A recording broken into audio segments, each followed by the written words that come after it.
अब भैया यहाँ तो निकुंज है, ये निकुंज की चर्चाएं, रसिकन के भाव, यहाँ तो सब निकुंज में है।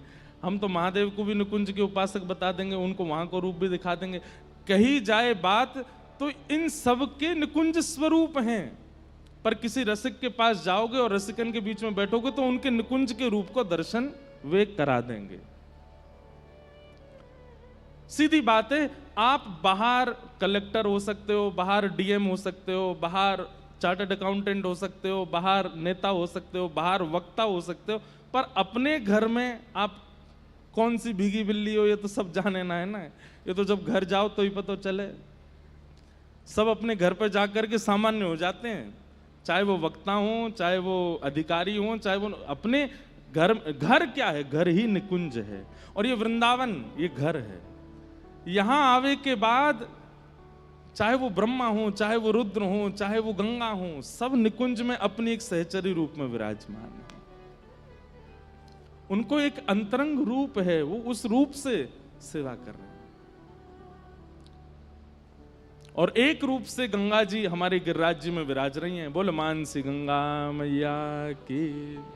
गंगा जी ने प्रार्थना करी, बोले जय जय, मैं आपकी निकुंज की सहचरी हूं और आपने मुझको ब्रज से ही बाहर बाहर बाहर बाहर बहायो है, ब्रज में कहीं तो प्रवेश दो।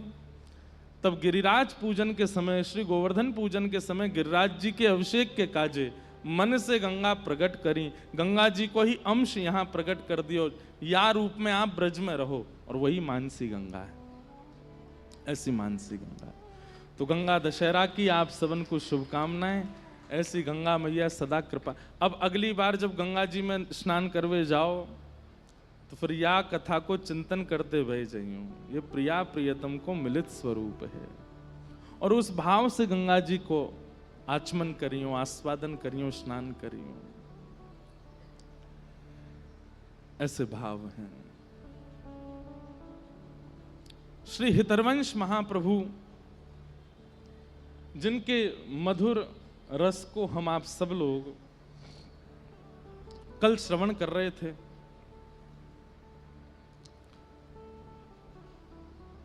हरिवंश,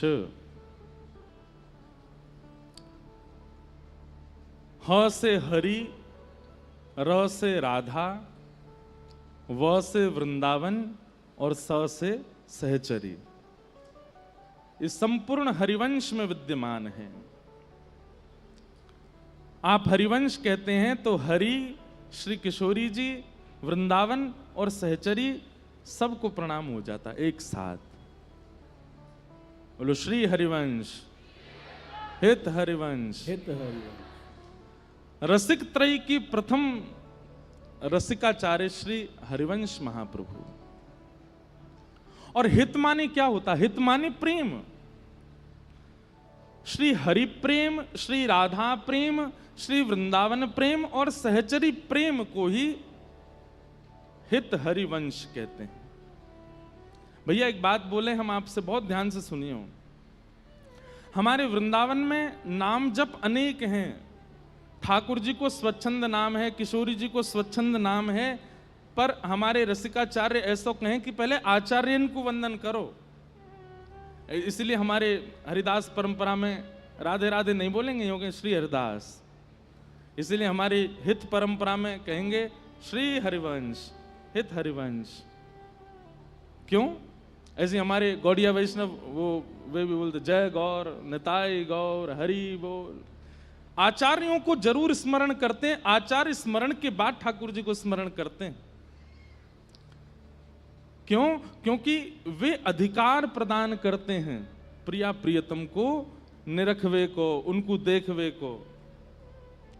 सीधी बात समझो, आंख कमजोर होए तो फिर वहां पे चश्मा पहनना पड़े, नहीं तो धुंधलो धुंधलो ही दिखे। संसार के इतने विषयों में रहने वाले हम सब लोग, हमारी दृष्टि, हमारी वाणी, हमारा चित्त, हमारी बुद्धि, हमारे कान, हमारे सर्वांगीण अंग, वो इतने स्पष्ट रूप से प्रिया प्रियतम का दर्शन नहीं कर सकते। इसलिए गुरु कृपा रूपी चश्मा पहनो तो जो धुंधलो धुंधलो दिख रहा वो स्पष्ट है जाएगा, वो प्रकट है जाएगा। हमारे श्री वैष्णव परंपरा में तो नियम है कि कहीं भी जाइए मंदिरों में प्रणाम करने से पहले अपने अष्टाचार्यों का नाम बोलो, अपने आचार्य का नाम, उनके आचार्य का नाम, उनके आचार्य का नाम, उनके, ऐसे 8 आचार्यों के नाम बोल करके ठाकुर जी को प्रणाम करो। और इसमें भी एक बड़ी लौकिक बात है। आप गिरिराज जी गए, गिरिराज जी में आपके दादाजी के कोई संबंधी रहते हैं, अब आप उनके घर पहुंच गए, बोले भैया कहाँ ते आए हो? हम दिल्ली ते आए हैं। कहाँ काम है भैया? अरे वो हमारे दादाजी थे ना किशनलाल जी। बोले हाँ, उनसे आपके दादाजी, अच्छा तो उनको नाती है? बोले हम। अरे भैया आजा, बड़े दिन तू तो नेक्सस हो, देखो हमने। ठीक वैसे ही हम ठाकुर जी के सामने स्पष्ट जाते हैं, ठाकुर जी कहें कौन है भैया? बोले हम इंद्रेश हैं। कहाँ ते आए हो? वृंदावन ते आए हैं। हमें कहाँ जाने ठाकुर जी? तब हम कहते हैं हम, हमारे पूज्य गुरुदेव भगवान, हमारे पूज्य दादा गुरुदेव भगवान, हमारे पूज्य परदादा गुरुदेव भगवान, परपरदा, तो हमारी गुरु परंपरा में किसी ने तो ठाकुर जी से संबंध बनाया होगा। और जब उनका नाम बोल करके हम प्रणाम करते हैं, राधा रमन जी, अच्छा तो तू वाह परंपरा में दीक्षा है तेरी? बोले हाँ। अरे उनने तो मेरो बड़ो आनंद करायो, उनने तो ऐसे 56 भोग लगाए, उनने तो मुझको गोद में, अच्छा तू वाह परंपरा में? बोले हाँ। तब ठाकुर जी अंगीकार करें। इसलिए आचार्यों के नाम के साथ ठाकुर जी को प्रणाम। इसलिए श्री हरदास, श्री हरिवंश, निताई गौर हरि बोल, आचार्यों के नाम के साथ प्रणाम। ऐसे ही हमारे श्री हित हरिवंश महाप्रभु, तो ह से हरि, र से राधा, व से वृंदावन, स से सहचरी हरिवंश। हरिवंश महाप्रभु श्री राधा वल्लभ लाल जी को लेकर के वृंदावन पधारे। बंधुओं, ऐसा वर्णन है महाप्रभु जी के चरित्र में कि तब मंदिर तो था नहीं, ऊंची ठौर मदन टेर पर ठाकुर जी विराजे, एक वृक्ष के नीचे रहते थे। तो कहते हैं ठाकुर जी की सेवा कैसे होती थी? बोले वृंदावन के जो वृक्ष हैं ये सामान्य वृक्षों की तरह नहीं है, ये ऋतुओं के अनुसार, वृंदावन के जो कुंज हैं, वृंदावन के जो वृक्ष हैं, ये ऋतुओं के अनुसार छांव बना लेते हैं, ऋतुओं के अनुसार। अब जैसे गर्मी का समय है तो इनमें शीतलता अपने आप प्रकट हो जाती है, शीतकाल का समय आता है तो इन वृक्षों, जिनकी शरण में आए उन पर विश्वास तो करो।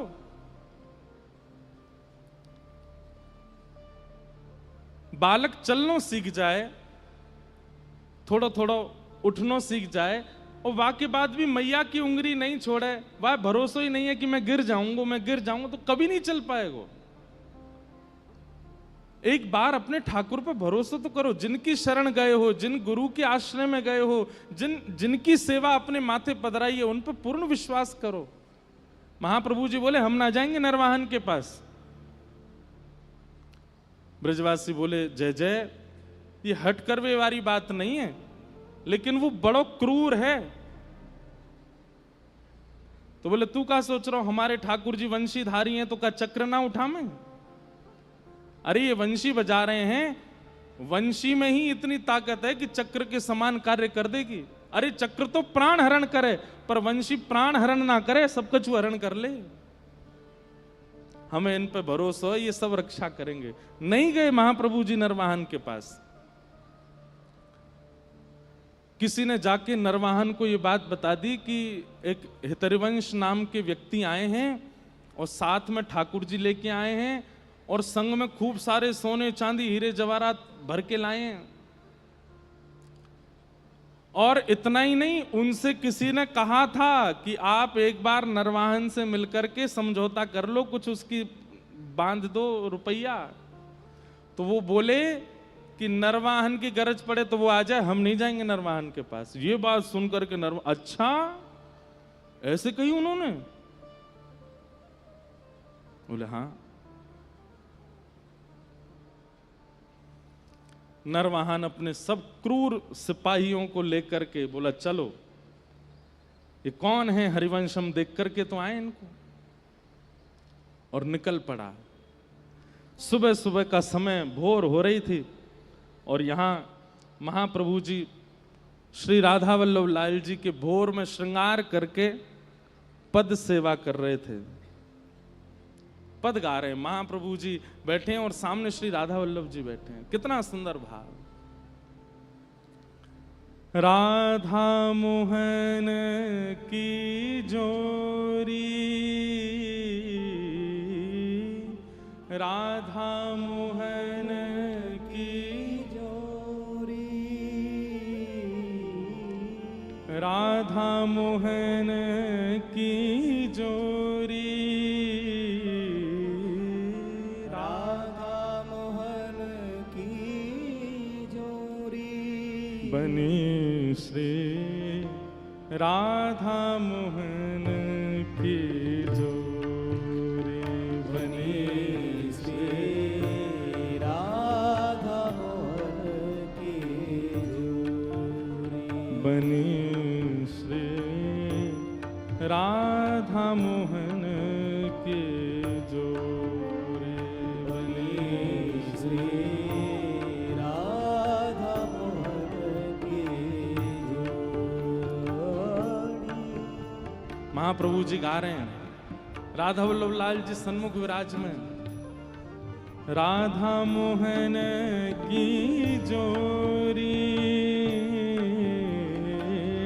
राधा मोहन की जोड़ी, बनी श्री राधा मोहन की जोड़ी, बनी श्री राधा मोहन की जोड़ी। इंद्र नीलमणि श्याम मनोहर, इंद्र नीलमणि, श्याम मनोहर, इंद्र नीलमणि श्याम मनोहर, इंद्र नीलमणि श्याम मनोहर, सात कुंभ तनु गोरी, सात कुंभ तनु गोरी, हे भाल विशाल तिलक हरि कामिनी, भाल विशाल तिलक हरि कामिनी, भाल विशाल तिलक हरि कामिनी, भाल विशाल तिलक हरि कामिनी, चिकुर चंद्र बीच रोरी,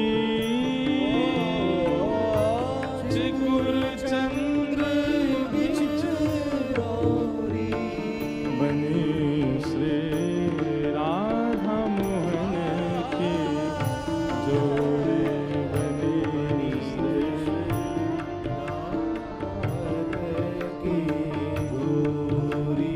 आहा, अगली पंक्ति इतनी सुंदर लगती है मुझे इस पद की। महाप्रभु जी क्या कह रहे हैं? बंधुओं, ठाकुर को श्रृंगार करवे के बाद श्रृंगार वाणी से गा दो। आज लाला ने ऐसा मुकुट काईकू पहनो है, आज लाला ने पीतांबरी काईकू पहनी है, आज लाला ने ऐसी माला क्यों पहनी, उसका संबंध श्री जी के रिझावन से जोड़ करके कुछ कहो। वो करते हैं महापुरुष। गजनायक प्रभु चाल गयंदनी, गजनायक प्रभु चाल गयंदनी। सारे जीवों में सबसे सुंदर चाल होती है गज की, हाथी की। मदमस्त होकर के चलता, मतवाला होकर के चलता है। लेकिन महाप्रभु जी उपमा दे रहे हैं, बोले गज नायक, वो सुंदर मतवाली चाल चलने वाले गजेंद्रों के भी नायक हैं। कौन? श्याम सुंदर, ललित गति विलास बल गुहास।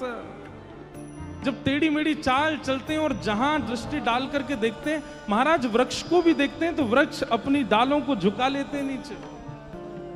निष्ठुर जड़ वृक्ष भी ठाकुर जी को देख करके चैतन्य हो जाते हैं। लेकिन उनकी ये गजगामनी चाल है किसके लिए? तब महाप्रभु जी कहते हैं, गति वृषभानुसुत भानु किशोरी गति वृषभानु किशोरी हाँ गति वृषभानु किशोरी गति वृषभानु किशोरी बनी श्री राधा मोहन के जोड़ी बनी श्री राधा मोहन के जोड़ी बनी श्री राधा मोहन के जोड़ी बनी श्री राधा मोहन के। ये इतने इतरा के चले कौन के काजे? ये ऐसे मधुर कटाक्ष नेत्र और इतने तरार करके इनकी जो चाल है ये कौन के लिए? बोले गति वृषभानु किशोरी। अरे कहीं छुप के वृषभानु नंदिनी मुझको देख रही होंगी, न एक ढंग ते चलन दे हो न एक भाव ते चलन दे हो। नील निचोल जुबती मोहन पट नील निचोल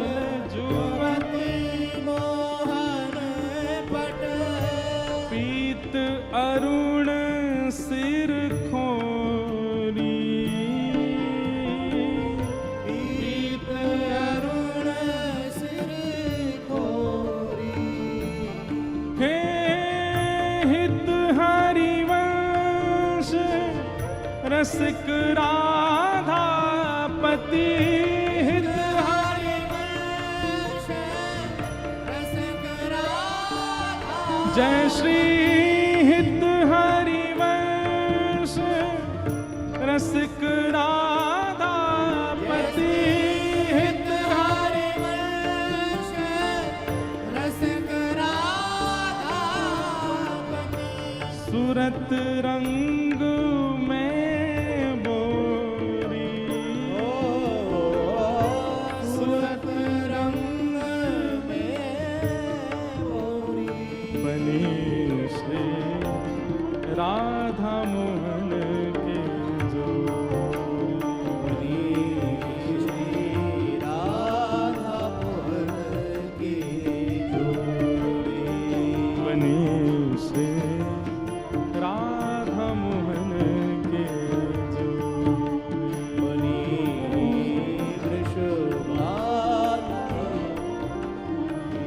हित हरिवंश रसिक राधापति हित हरिवंश रसिक राधा जय श्री हित हरिवंश रसिक राधापति हित हरिवंश रसिक राधापति सूरत रंग में बोरी सूरत रंग में बोरी बनी श्री राधा मोहन के जोड़ी बनी श्री राधा मोहन के जोड़ी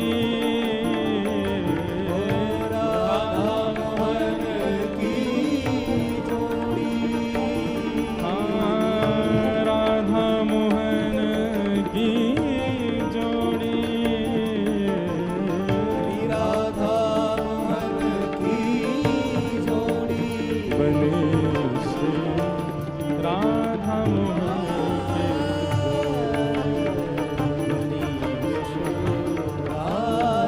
श्री राधा वल्लभ लाल की जय जय श्री राधे।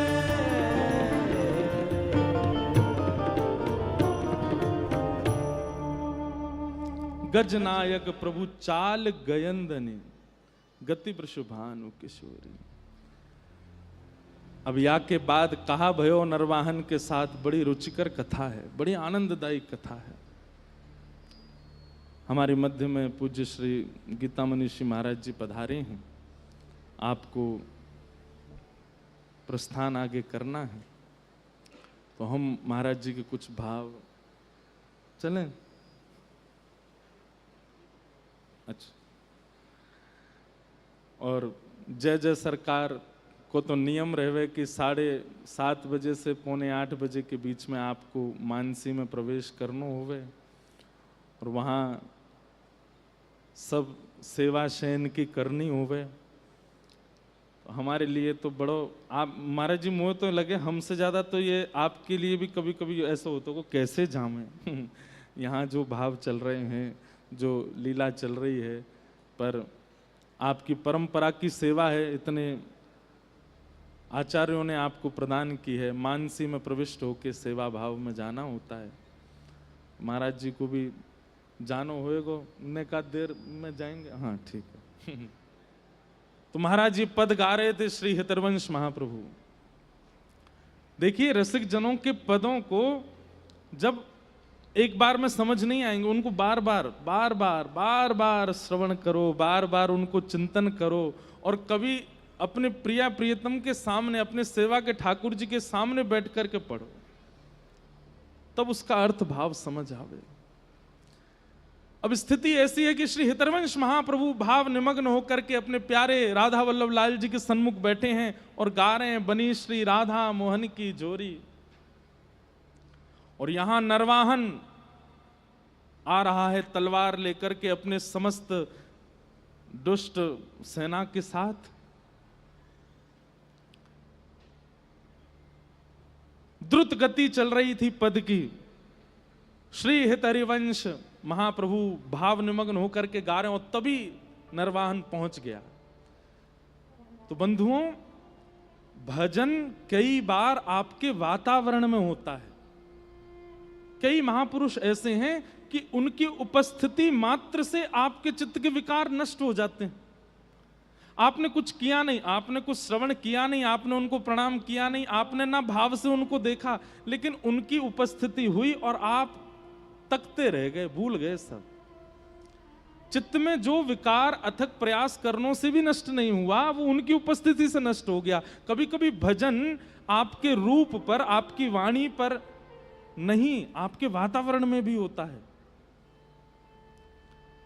और श्री हितरवंश महाप्रभु जिस वातावरण में बैठे थे राधा वल्लभ लाल जी को लेकर के, वो मदन टेर का पूरा वातावरण इतना पवित्र था कि जैसे ही नरवाहन वहां पहुंचा, लता कुंजों के भीतर आंगन है, वहां बैठे हैं, तो उसने लताओं को हाथ से भी नहीं हटाया, तलवार निकाल करके तलवार से ऐसे हटाता है। और जैसे ही उसने वो लता हटाई, सबसे पहले तो उसको श्री राधा वल्लभ लाल दिखे सामने। एक सुंदर निकुंज के नीचे श्री राधा वल्लभ जी बैठे हैं और सन्मुख श्री हितरवंश महाप्रभु बैठे हैं। और जैसे ही उसने वो लता हटाई तो लताओं की थोड़ी आवाज हुई, और जैसे ही वो आवाज हुई तो महाप्रभु जी ने बस इतना पीछे मुड़ करके देखा, कौन आया। केवल इतने मुख का दर्शन हुआ महाप्रभु जी के।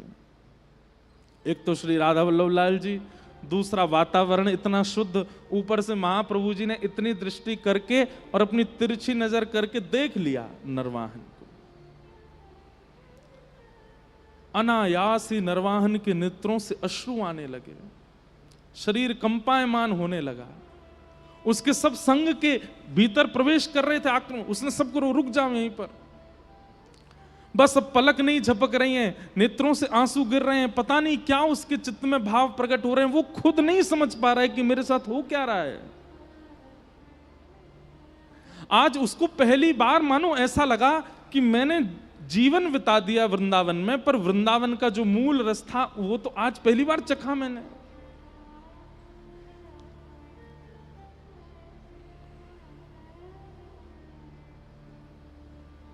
कहते हैं थोड़ी देर महाप्रभु जी को देखने के बाद, राधा वल्लभ जी को देखने के बाद नरवाहन वहां से भागा, और तलवार कहीं गिरी है, उसके पास जो भी सामग्रियां डराने धमकानी सब कहीं कहीं गिरी हैं, और दौड़ करके गया है सीधे अपने भय गांव में किसी कुंज में जाकर के बैठ गया और बस श्वास नहीं आ रही है, सब जगह वही दिखाई दे रहे हैं, श्री राधा वल्लभ, प्राण राधा वल्लभ, जीवन राधा वल्लभ, प्राण हरिवंश, जीवन हरिवंश, यही चल रहा है बस।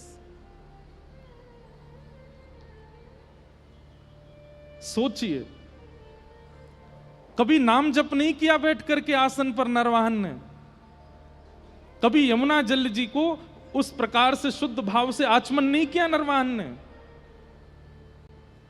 कभी संत जनों का भंडारा किया हो, आचार्य चरणों में प्रणाम किया हो, तीर्थ यात्राएं की हो, वृंदावन की परिक्रमा, कभी नहीं। श्रीधाम वृंदावन में जिसके लिए शास्त्र कहते हैं कि अन्य क्षेत्रे कृतम पापम पुण्य क्षेत्रे विनश्यति, पुण्य क्षेत्रे कृतम पापम वज्रलेपो भविष्यति। पुण्य क्षेत्र में पाप करने से तो पत्थर की वृंदावन पुण्य क्षेत्र नहीं है, पुण्य क्षेत्र भी अपने पापों को नष्ट करने वृंदावन आते हैं। वहां रहकर के नरवाहन इतनी दुष्टता करता था, इसका मतलब आचरण शुद्ध नहीं था जीवन में, लेकिन केवल महाप्रभु जी की दृष्टि पड़ गई, बदल गया जी। सब उसके संगी साथी, विशाल रूप था सबका, हाथ में तलवार, किसी के घुंघराले केस, बड़ी बड़ी डारियां, राक्षस जैसे दिखते सब जाकर के बोले, सरकार साहब क्या हुआ?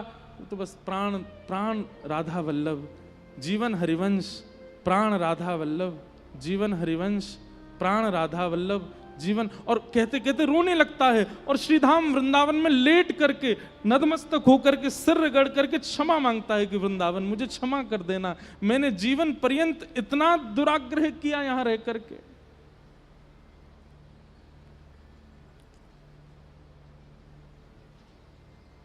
दो चार दिन हो गए, ना कुछ खा रहे हैं ना कुछ पी रहे हैं, नरवाहन बस रो ही रो रहा है। संगी साथियों ने कहा, भैया ये तो बहुत बुरी हालत, देखा तो हमने भी था उनको, हमको तो कुछ नहीं हुआ, ये तो रो रो के बेहाल हो गए। बात यह है कि तुम उनको देख रहे हो या वो तुमको देख रहे हैं, विशेष बात है। 1 लाख आदमी बिहारी जी का दर्शन करते हैं, 1 लाख लोग बिहारी जी का दर्शन करते हैं, पर लाखों में बिहारी जी किसको देखते हैं? उनकी दृष्टि। भागवत जी में वर्णन आता, आलोक्य वदनम सख्य। जब अर्जुन ऐसी स्थिति में फंस गया कि क्या करूं, तब कहते हैं सब अर्जुन सबकी ओर देख रहा था, लेकिन उस समय ठाकुर जी उसको देख रहे थे। और ठाकुर जी ने जैसे ही अर्जुन को देखा, अर्जुन को तुरंत समझ में आ गया अब मुझको क्या निर्णय लेना है। ये रसिकाचार्य, ये आचार्य चरण, ये कथाएं हमें अधिकार प्रदान करती हैं कि हम ठाकुर जी की दृष्टि के लायक बने। हम तो सब उनको देख ही रहे हैं, वो देखें हमको। नरवाहन पर दृष्टि पड़ गई है महाप्रभु जी की, राधा वल्लभ जी की, इसलिए ऐसी स्थिति हो गई। नहीं तो इतने साधन करते हैं हम लोग, फिर भी विकार आता है चित्त में। और नरवाहन सदा अशुद्ध खाया, अशुद्ध रहा, अशुद्ध चरित्र, फिर भी बदल गया।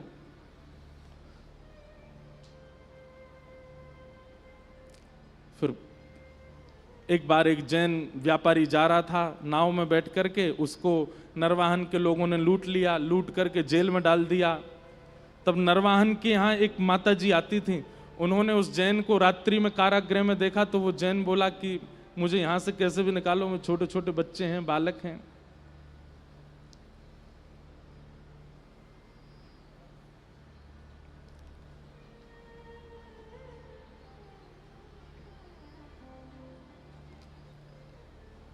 जय जय राधा वल्लभ हित हरिवंश, जय जय राधा वल्लभ हित हरिवंश, जय जय राधा वल्लभ हित हरिवंश, जय जय राधा वल्लभ हरिवंश, जय जय श्री वृंदावन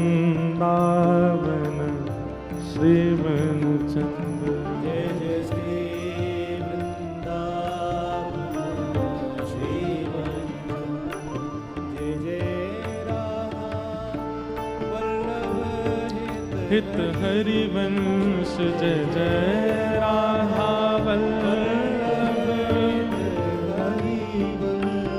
जय जय राधा वल्लभ हित हरि वंश जय जय राधा वल्लभ हित हरि जय जय श्री वृंदावन श्री वन चंद्र जय जय श्री वृंदावन जय जय श्री वृंदावन श्री वन चंद्र जय श्री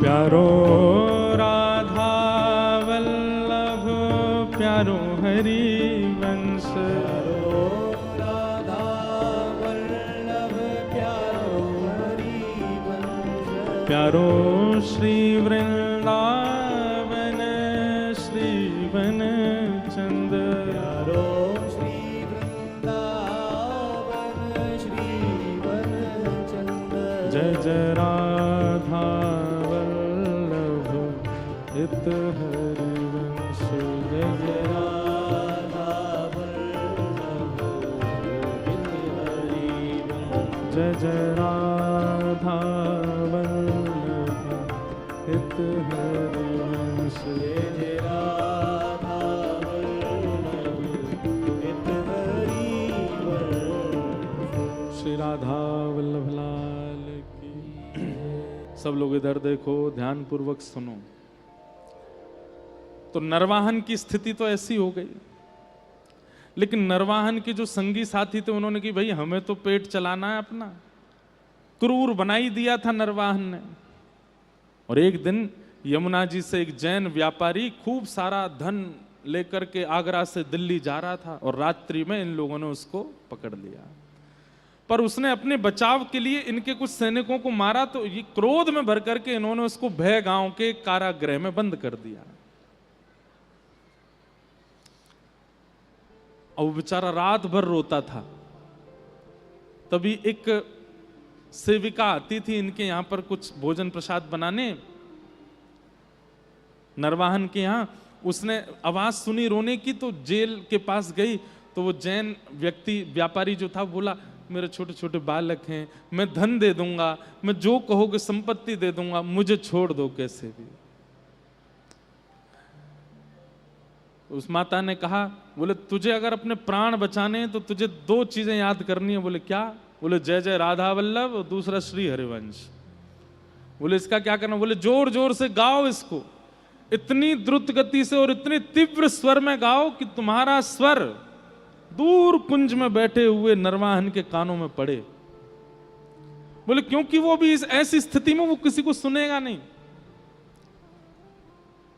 और बोले वो तुमको अगर मुक्त करने के लिए आए और पूछे कि ये नाम कहां से मिला, तो कह देना राधा वल्लभ हमारे इष्ट और श्री हरिवंश हमारे गुरु, इसी से ही तुम्हारे प्राण बच सकते हैं और कोई तरीका नहीं।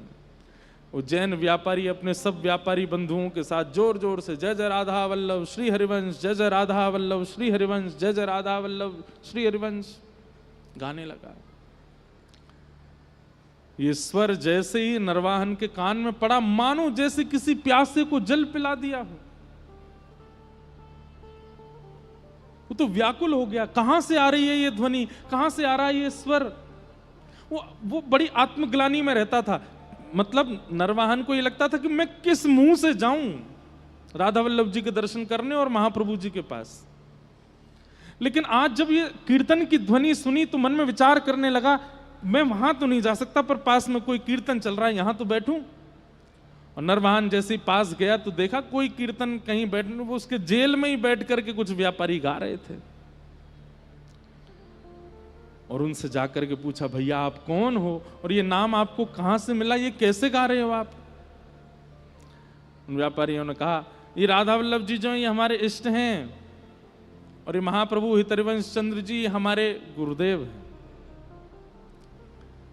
नरवाहन तो भावुक हो गया, तुरंत दरवाजा खोल दिया, उनको निकाला, चरणों में गिर गया। बोले कि आप बस महाप्रभु जी से, राधा वल्लभ जी से प्रार्थना कर दो, मुझ पर कृपा करें, मुझे प्रेम लक्षणा भक्ति प्रदान करें। मैं बहुत क्रूर है, मैंने बहुत पाप किए, मैं योग्य नहीं इस धरती पर रहने के। और वो जैन व्यापारी जो था मुक्त होने के बाद सोचने लगा, भाई ये हैं कौन राधा वल्लभ जी और हरिवंश जी, जिनकी वजह से हमारी प्राण रक्षा, भाई देखें तो सही है कौन। दर्शन करने के लिए गए राधा वल्लभ जी के, महाप्रभु जी को प्रणाम किया, बोले आप श्री हरिवंश जी हैं। सेवकों ने कहा यही है, बैठ जाओ। उस जैन ने कहा, बोले देखिए हम तो आपको नहीं जानते थे, राधा वल्लभ पर पूरी घटना बताई। बोले ऐसे ऐसे हमने तो प्राण रक्षा करी आपका और ठाकुर जी का नाम लेके। बोले किसने मुक्त किया तुमको? बोले कोई नरवाहन नाम का एक व्यक्ति है, उसके कारण दिल्ली आगरा तक लोग डरते हैं, लेकिन वो आपका नाम सुन करके तो रोता हुआ आया और उसने चरण पकड़ के हमको मुक्त कर दिया। महाप्रभु जी समझ गए अब नरवाहन योग्य हो गया, अब इस पर कृपा करनी पड़ेगी। और महाप्रभु जी ने संदेश भिजवाया नरवाहन को कि श्री राधा वल्लभ जी का सुंदर मनोरथ हो रहा है, नरवाहन दर्शन करने के लिए आओ। वो तो पत्र पढ़ के ही रोने लगे कि महाप्रभु जी मुझे बुला रहे हैं। मदन टेर ऊंची थौर पहुंचते ही भाव विह्वल होकर के द्वार पर ही गिर गया और दंडवत करते हुए जा रहा है, रोते हुए। जैसे ही श्री राधा वल्लभ जी के प्रांगण में पहुंचा, महाप्रभु जी ने जैसे ही देखा नरवाहन आ गया, उतर करके आए, उसको उठाया, नरवाहन दर्शन करो, आज जी भर के निहारो, कैसे लग रहे हैं प्यारे लालजू।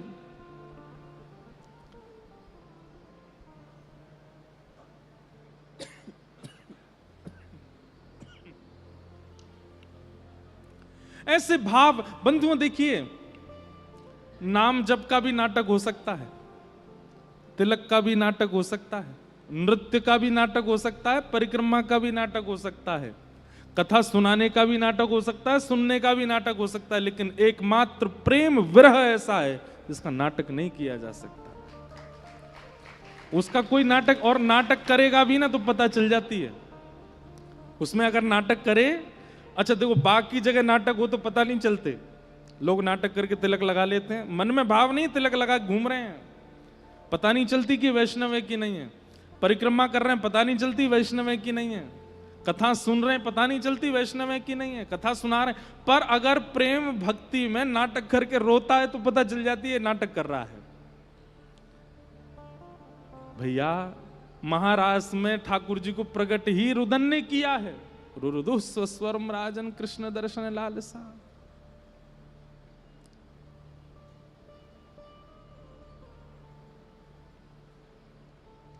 नरवाहन रुदन कर रहा है।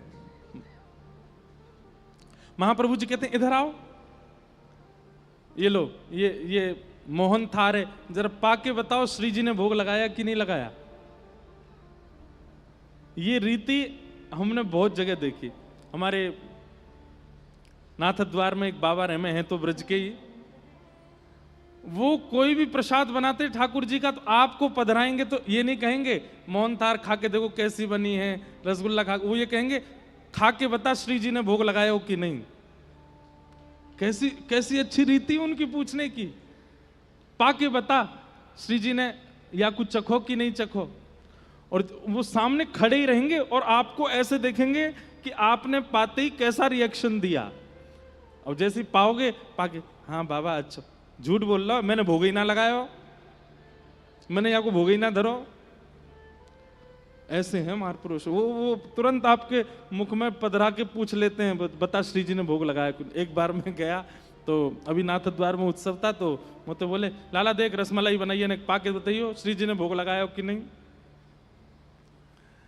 तो मैं जैसे ही पाया अनायासी नेत्र बंद हो गए।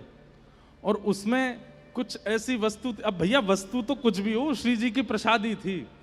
सांस खूब तेज तेज चलने लगी और नेत्र जब खोले तो आंखें मेरी लाल। मैंने कहा बाबा ये तो कुछ अद्भुत ही है। बाबा रोने लगे, बोले श्री जी ने भोग लगा दियो या को, श्री जी ने अंगीकार कर लियो। ऐसे महापुरुष।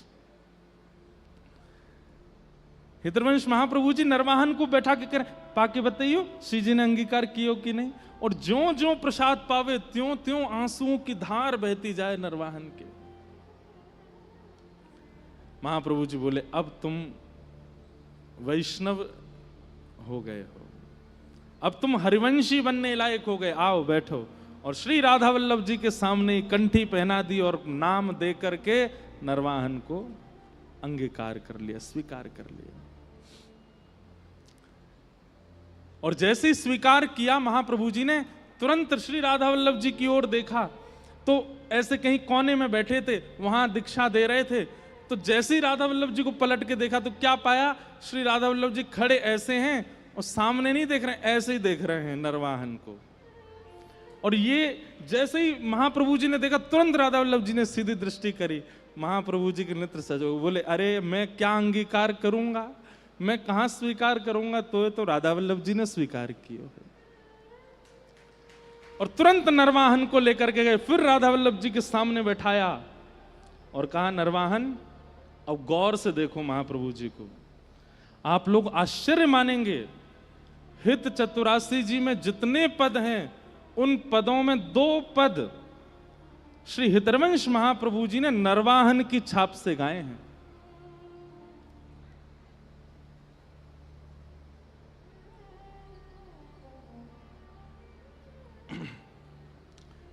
नरवाहन क्या देख रहा है पता है, सुनो। चला ही राधिके सुजान, चला ही राधिके सुजान, चला ही राधिके सुजान, चला ही राधि, चला ही राधिके सुजान, चला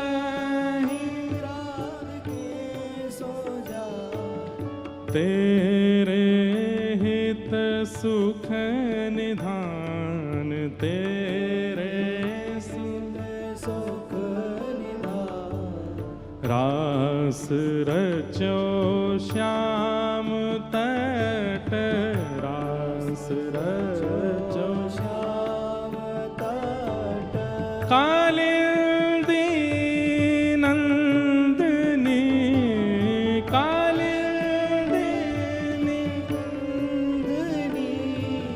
चला ही राधिके सुजान, चला ही राधिके सुजान, चला ही राधिके सुजान, चला ही राधिके। भैया ये आश्चर्य की बात है, क्यों? श्रीमद् भागवत में श्री शुकाचार्य जी महाराज परीक्षित को रास में प्रवेश कराने से पहले 5 बार रोक रहे हैं, क्योंकि श्री महारास ऐसी एक भूमिका है जिसमें सबका प्रवेश नहीं हो सकता। स्वयं महादेव भी आते हैं तो गोपी बन करके आते हैं, लेकिन यहां पर अत्यंत क्रूर, अत्यंत दुष्ट नरवाहन को 3 दिन के भीतर श्री हितरवंश महाप्रभु ने महाराज का दर्शन करा दिया मदन टेर में।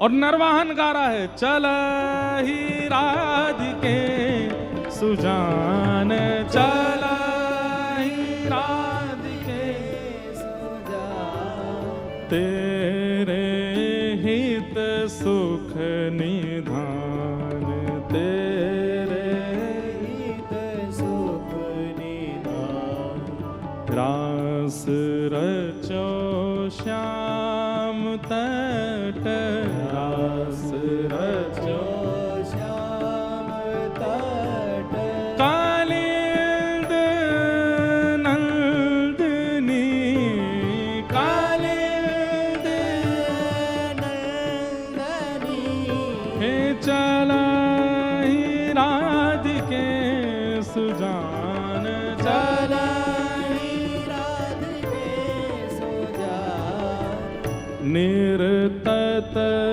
जुवती समूह, निर्तत जुव समूह, राग रंग अति कुतूह, राग रंग अति कुतूह, बाजत रस मुँह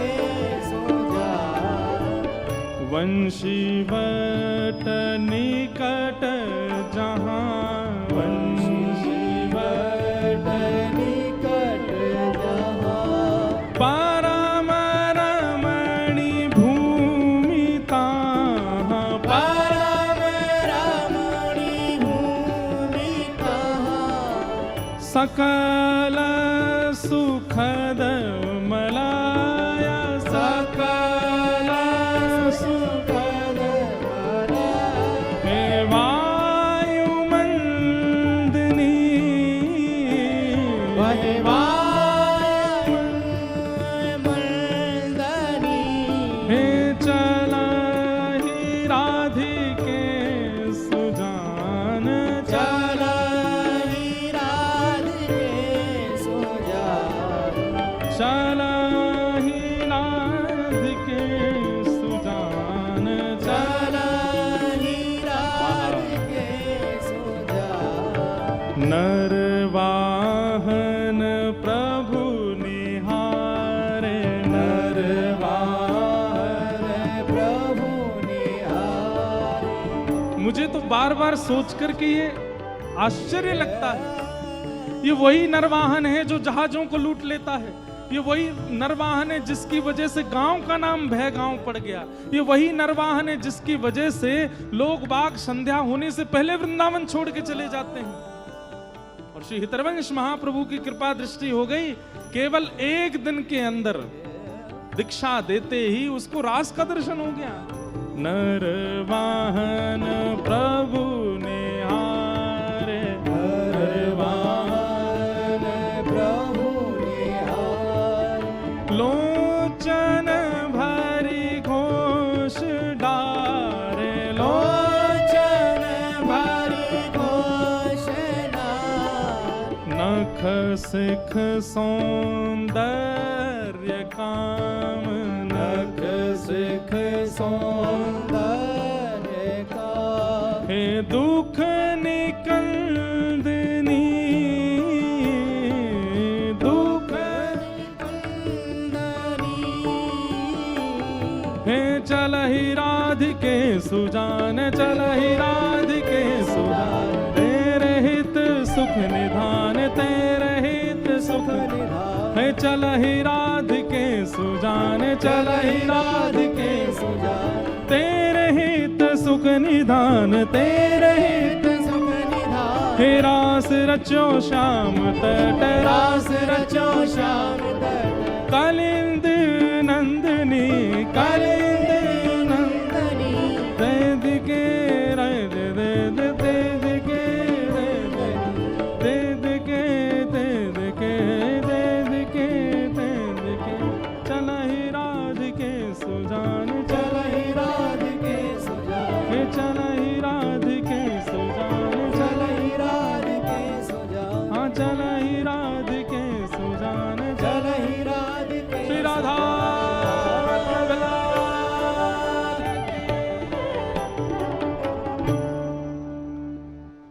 नरवाहन राधा वल्लभ जी के सामने खड़े होकर के नृत्य कर रहा है और उसे श्री राधा वल्लभ जी और हितरवंश महाप्रभु और कुंज नहीं दिख रही, अब तो रास भूमि दिख रही है।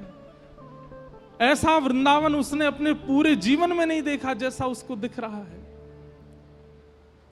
महाप्रभु जी की कृपा दृष्टि से नरवाहन बिना साधन के भगवत सन्मुख हो गया। बोलो श्री राधा वल्लभ लाल। तो हम आप तो फिर भी बहुत साधन करते हैं, लेकिन भैया एक बात हमारी बहुत ध्यान से सुनो, हरिजन सन्मुख होना बहुत आवश्यक है। हरिजन सन्मुख आना बहुत ध्यान, इधर देखो सब लोग ध्यान से सुनो, हरिजन सन्मुख होना बहुत आवश्यक है। हरिजन सन्मुख मतलब महापुरुषों की दृष्टि के सामने आ जाओ। ठाकुर की दृष्टि में भले ही भीड़ भाड़ में कोनी वोनी पड़ गई, नहीं हो गए दर्शन, कोई बात नहीं। बिहारी जी के दर्शन नहीं भये, राधा वल्लभ जी के दर्शन नहीं भये, राधा रमण जी दर्शन नहीं भये, किसी महापुरुष के दर्शन कर लो। हरि रीझें तो वैकुंठ दिलावें, पर हरिजन रीझें तो हरि ही दिलावें। हरि रीझेंगे तो ज्यादा से ज्यादा वैकुंठ दे देंगे, लेकिन हरिजन रीझ जाएंगे तो हरि को ही दे देंगे। जैसे दिया है किसको? नरवाहन को। बार बार ये बात मैं कहता रहूंगा और आपको ये बात याद रखनी पड़ेगी कि नरवाहन ने कोई साधन नहीं किया, केवल महाप्रभु जी की दृष्टि पड़ गई उस पर, और 3 दिन के अंदर उसको रास का दर्शन हो गया। और नरवाहन सबसे बड़ा साधक हुआ वृंदावन में उस समय का। ऐसे महाप्रभु जी ने उस पर कृपा की। ऐसे ही महाप्रभु जी के एक परम मित्र हुए, उनका नाम था नाहरमल जी। क्या नाम था? नाहरमल। ये नाहरमल जी देवबंद में ही रहते थे, लेकिन श्री हितरवंश महाप्रभु जी के जाने के बाद ये बड़े बेचैन हो गए। इन्होंने कहा कि भाई हमारे प्राण हरिवंश जी अब नहीं है जब यहाँ पे, तो हम कैसे रहें, हम भी जाएंगे वृंदावन। विचार कीजिए, घर परिवार संपत्ति सब छोड़ करके वृंदावन आ गए, सबको हाथ जोड़ दिए। घर परिवार के लोगों ने खूब रोका, नहीं रुके, बोले अब अगर मुझे रोका तो मेरे प्राण चले जाएंगे, मेरे प्राण निकल जाएंगे, मैं रह नहीं पाऊंगा, मुझे जाना है वृंदावन। और श्री नाहरमल जी वृंदावन आ गए। वृंदावन आते श्री राधा वल्लभ लाल जी का दर्शन किया, महाप्रसाद पाया। अच्छा, एक बात आपको हम बोल दें, थोड़ा ध्यान से सुनिएगा। हम पहले दिन से चर्चाएं सुनते आ रहे हैं। पहले दिन श्री चैतन्य महाप्रभु की चर्चा सुन रहे थे, फिर उसके बाद हम लोग अब हितरवंश महाप्रभु की चर्चा सुन रहे हैं। कल से स्वामी श्री हरदास जी की चर्चा सुनेंगे। इन चर्चाओं में कई लोगों के मन में ये संशय आ सकता है, बोले ठाकुर जी के दर्शन से ऐसा कुछ प्रभाव नहीं हो रहा, महापुरुषों के दर्शन से वो हिल रहे हैं, उनके नेत्रों से आंसू आ रहे हैं, कंपायमान हो रहा है। बोले कहीं ना कहीं आप आचार्यों के दर्शन को इतना प्रधान क्यों बता रहे हो? भैया एक बात ध्यान से सुनना, अटपटी नहीं लगेगी बात, और लग रही है तो गलत है। ठाकुर जी जो है ना, वो अचल ठाकुर जी हैं, और आचार्य जो हैं वो सचल ठाकुर जी हैं, वो चलते फिरते ठाकुर जी। श्री बिहारी जी तो अचल निकुंज में विराजमान है, पर स्वामी श्री हरदास जी तो चलते फिरते बिहारी जी हैं, इसलिए उनकी उपस्थिति परिणाम कर देती है जीवात्मा पर। ये महापुरुष विराजमान है, ये महापुरुष विराजमान है, ये सब संत जन जो विराजमान है, ये चलते फिरते ठाकुर जी हैं, ये चलते फिरते लाल जी हैं। हमारे श्री हरिराम व्यास जी का एक पद है, और व्यास जी की चर्चा आवेगी तो सुनाएंगे। व्यास जी कहते हैं कि भैया कोई भी व्यक्ति से मिलो, वो तो कहते हैं किसी भी वैष्णव से मिलो, उसमें दोष मत देखो। हम कह रहे हैं भैया वो लालची आदमी भले ही वृंदावन में रहता है, लेकिन इतना लालची, उसमें लालच नहीं देखें। बोले नहीं नहीं नहीं, लालची मत देखो। तो बोले क्या देखो? उसमें वामन भगवान देखो। वामन भगवान कैसे थे? बोले देखी कि महाराज बलि ने तीनों लोक ले लिए, सो तीनों लोक उससे हरण करने के लिए वामन बन के पहुंच गए, और संकल्प लेते ही विशाल होकर के तीनों लोग नाप ले लिए। किसी में लालच का अगर गुण दिख रहा है और वो वैष्णव है, तिलक लगा रखा, उसमें वामन यो को, या में वामन भगवान की बड़ी कृपा है। यहाँ पे कोई वैष्णव तिलक धारण करता है, एकादशी नियम करता है, कंठी पहनता, क्रोध ही बहुत है। ओहो परशुराम जी कृपा बहुत है यहाँ पे, उसमें परशुराम जी बैठे हैं। कोई वैष्णव तिलक धारण करता है, लेकिन बड़ा चंचल, बहुत उद्यमी है, हमारी तरह खूब उधम मचाता है। यूं समझ जाओ यहाँ में ठाकुर जी बैठे हैं भैया, भीतर चंचल लाला हैं, वही आते उधम मचवाते रहे। और कोई तिलक लगाता है पर बिल्कुल धीर गंभीर शांत, मंद मुस्कान है बस मुख पर, ना कोई ज्यादा प्रतिक्रिया, ना कोई अपमान कर जाए तो बुरा नहीं लगता, सम्मान कर जाए तो कोई ज्यादा खुशी नहीं। राम जी की कृपा, बिल्कुल देखो, बिल्कुल भोले भाले राम जी हैं ये तो। हरिराम व्यास जी कहते हैं किसी भी वैष्णव को देखो, उसमें उस गुण को किसी ना किसी ठाकुर जी के अवतार से जोड़ करके उसका दर्शन करो, उसमें दोष मत देखो, फिर आपको दोष दिखेगा ही नहीं।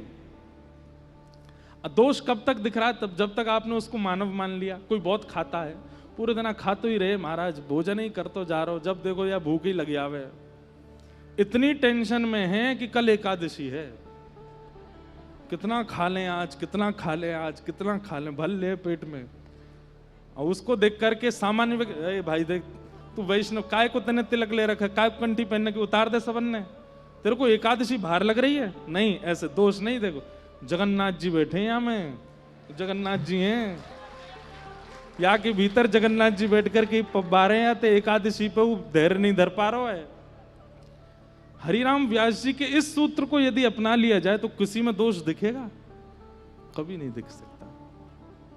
भैया ये आचार्यों को ऐसे जुगल किशोर नहीं मिल गए, ऐसे राधा, इनके गुण देखो और उन गुणों से सीखो। इसलिए यहां आचार्यों के दर्शन की महिमा बताई जा रही है, क्योंकि आचार्य चरण चलते फिरते ठाकुर जी हैं, चलते फिरते प्रभु। आप हमारी इस बात को विश्वास मान लीजिए, कल को हमारे गोरेलाल कुंज वाले महाराज जी पूरे विराजेंगे विश्राम तक, जब कल आवे यूं ही विचार करियो कि देखो ये साक्षात कुंज बिहारी श्यामा प्यारी दोनों इनके हृदय में बैठ के आ रहे हैं। आपको अनुभव हो जाएगा कि बैठे ही हैं। यहाँ जो महापुरुष पधारते हैं, देखो हमारे सब संत जन पधारे हैं, सबके भीतर कुछ ना कुछ भाव दिख रहे हैं। नंदू भैया ऐसे लग रहे हैं खाटू श्याम बाबा ही बैठे हैं का। हमारे चित्र विचित्र बाबा, इन दोनों उनको देखो तो ऐसा लगे कि हमारे श्री स्वामी श्री हरदास जी के परंपरा के दो और निकुंज की दो सहचरी हैं। हाँ, एक चित्रा सखी हैं, एक विचित्रा सखी हैं, दोनों सखी हैं। सब में वैष्णव दृष्टि रखो।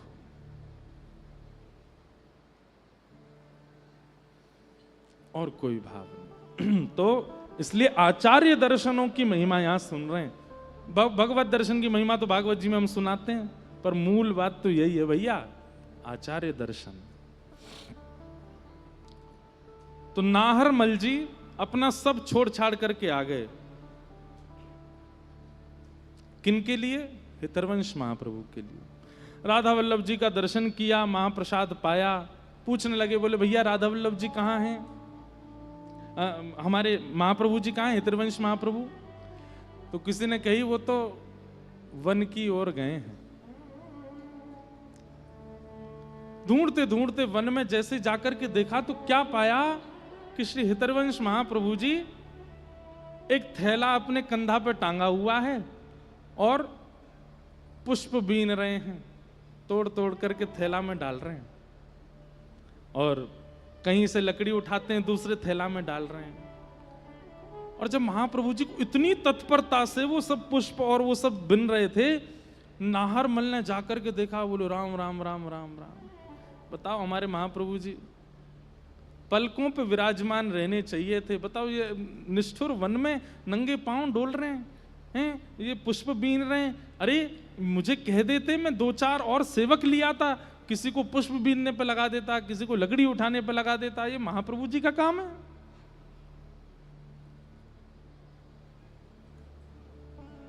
नाहरमल सामने गया हाथ जोड़ करके, महाप्रभु जी, अरे अरे नाहरमल तू आयो भैया, कब आयो देव बनते? बोले आपके दर्शन के बिना रह नहीं पाया, सब छोड़ छाड़ के आ गया। अरे तेरे तो नेक नेक से बालक। बोले अब सब राधा वल्लभ जी सब पे कृपा करेंगे, मैं सब छोड़ छाड़ के आपकी शरण में आ गया हूँ और अब मैं यहीं रहूंगा। अरे भैया बहुत बढ़िया कियो तेने, तू वृंदावन आ गयो, मुंह को बड़ा सुख मिलो तो देख करके। लेकिन नारमूल बोलो मुझे सुख नहीं मिला आपको देख के। ऐसे काय को बोला भैया? बोले आप साक्षात महाप्रभु हैं, आप हितरवंश महाप्रभु हैं, आपके इतने अनुयायी, इतने सेवक, और आप यहाँ लकड़ी बीन रहे हैं, आप यहाँ पे पुष्प उठा रहे हैं, आप यहाँ पे ये पुष्प चयन कर रहे हैं। अरे किसी को कह दीजिए भगवान, आप हटिए छोड़िए, ये लाओ मुझे दीजिए, मैं इसको चयन करता हूं। महाप्रभु जी बोले क्यों, तेने ऐसी क्यों सोची? अरे ये सेवा कोई आपके लायक है? ये सुनते ही महाप्रभु जी के नेत्र ताम्रवर्ण हो गए, लाल पड़ गए, और चिल्ला करके बोले अरे नाहरमल, तू श्री जी की सेवा में ऊंच नीच करे हैं? जो श्रृंगार करे, जो आरती करे वही प्रधान है, और जो बेचारों लकड़ी बीने और जो पुष्प चयन करके जाए बाकी कोई योग्यता नहीं है। अरे तेने कैसे सोच ले कि ये सेवा छोटी है, ये सेवा ओछी है, वही सेवा बड़ी है जो भीतर गर्भगृह में होवे? तेने कैसे विचार कियो या काम को? अरे ये लकड़ी बीन करके जामेंगे, ये लकड़ी जाकर के चूल्हे में जाकर के जलेंगी, वहां पे पतीलो धरो जाएगा, घी डालेंगे, दाल पकेगी और बढ़िया सुंदर दाल सिद्ध है करके श्री प्रिया प्रियतम के अधर को स्पर्श करेगी। तू या लकड़ी को ओछो समझ के या को तू अपकार कर रहा है। अरे ये यानी जन्म काय को लियो। लकड़ी के ऊपर महिमा करने लगे महाप्रभु जी। बोले जन्म लेकर के प्रगट भई, फिर याकू कोई ने काट दियो, काट करके याकू हम बीन करके ले गए चूल्हे में जाकर के प्रिया जी के और श्री जी के मुख पर अधर पर विराजे वाले भोग प्रसाद को सिद्ध करने के लिए अपने प्राण त्याग रही है। और तू या के काजे कह रहे हो ये ऊंची सेवा।